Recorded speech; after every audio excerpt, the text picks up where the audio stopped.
నవవధువు పెళ్లి అయిన తర్వాతంట ఫస్ట్ తన యొక్క మనస్సు, తనువు, శరీరాన్ని ఎవరికి ఇవ్వాలి అంటే భర్తకు కాదంట. భర్తకు కాదు, ఆ ఊళ్ళో ఉన్నటువంటి గ్రామ సర్పంచ్ కానివ్వండి, ఆ ఊళ్ళో ఉన్నటువంటి గ్రామ పెద్ద కానివ్వండి, జమీందారు కానివ్వండి, ఆ గ్రామాన్ని పరిపాలించే పెద్ద వ్యక్తి ఎవరైతే ఉంటారో ఆమె దగ్గరికి పువ్వులు పళ్ళు తీసుకొని చక్కగా మల్లెపూలు తెల్లచీర కట్టుకుని వెళ్ళాలంట. ఇది నేను చెప్పడం లేదు, ఇక్కడ తాపీ ధర్మారావు గారు చెప్తున్నటువంటి రచనలు ఇవన్నీ కూడా. పల్లె పిల్లను పెళ్లి చేసుకున్నప్పుడు దొర జమీందారు ఎవరంటే వారికి ముందుగా ఆ పిల్ల తన శరీరాన్ని అర్పించడం ఆనవాయితీగా ఉండేది.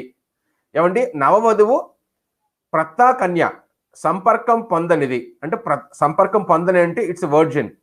జానపదాల్లో పెళ్లి అయిన భర్తతో సంసారం చేయక ముందు ఏదో ఒక రోజున కొన్ని బహుమతులు తీసుకొని దొరవారి అంతఃపురం చేరుకోవాలి. అక్కడ దొరవారు ఉపభోగించిన తర్వాత ఉంది. ఇప్పుడు తెలుగులో కొన్ని వర్డ్స్ వీళ్ళు మ్యానిపులేట్ చేస్తారండో, అది కూడా మనం ఆలోచించాలి. వీళ్ళు ఏం చేస్తారంటే తెలుగు కలిగి అనుభవింతురు అనే మాట పరిపాలించుదురు అని తీసుకొస్తారు, ఉపభోగింతురు అనే మాట పాలిస్తారు అని చెప్పేసి తీసుకొస్తారు. అంటే ఉన్నటువంటి వర్డ్స్ తిమ్మినోమ చేసేసి అక్కడేదో లేనిపోని ఏమంటారు కామెంట్ అక్కడ పెట్టి ఉన్నటువంటి మీనింగ్, అసలైన మీనింగ్ మార్చే ప్రక్రియ అనమాట.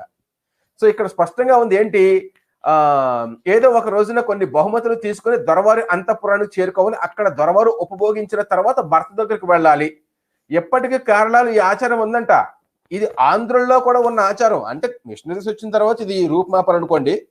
సో ఒకప్పుడు పరిస్థితి ఇలా ఉండేది. తాపీ ధర్మారావు గారు రాస్తున్నారు, పెళ్లి అయినటువంటి కన్య first of all she want to dedicated that virginity to the elder of the province or the village. ఇవి చెప్పమన్నాడు మూఢనమ్మకాలు. తర్వాత